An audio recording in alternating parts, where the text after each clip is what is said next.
Once upon a time, in a small village in the land of the rising sun, lived Yuki, the youngest daughter of 3 siblings from a humble family. In her garden pond swam her friend ARAGOKE, a small koi with golden scales that shone like incandescent mirrors. Year after year, terror descended from the mountains. Yamata no Orochi, the many-headed dragon, could be heard roaring in the distance as it razed some of the villagers' houses.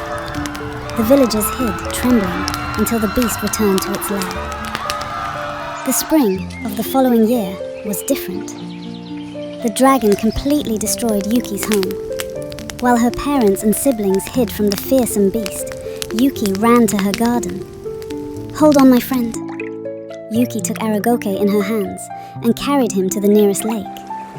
That day, the young woman decided the cycle of terror must end. Years passed. Yuki grew in strength and determination. In that lake, ARAGOKE grew in size and wisdom. His large scales shone so brightly that the entire forest glowed in the light of the sun or the moon. The villagers climbed the mountain again and again, trying to get close to the many-headed dragon. But Yamata no Orochi was colossal, and each battle ended in defeat. Eventually, the villagers gave up the battle. Only Yuki continued trying to subdue the beast. Moved by her bravery, they begged her to give up. It's impossible, little Yuki. No one has ever managed to get close to Yamata no Orochi. That night, for the first time in her life, Yuki cried by the lake. ARAGOKE swam in circles, as if understanding her anguish and pain. Her tears fell into the crystal-clear water, and in that moment, something extraordinary happened.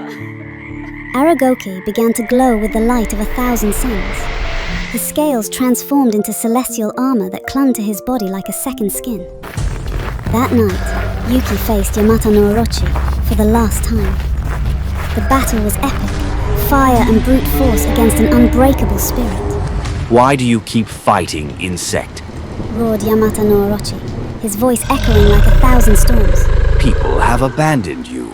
Your strength is fading. Yuki fell to his knees, panting. His hands were bleeding, his armor was shattered, but his fighting spirit was intact.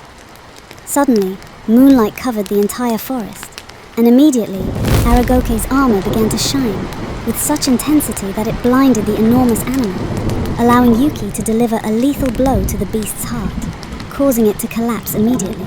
Since then, the sculpture of Yuki and his koi fish ARAGOKE has stood tall on the mountain,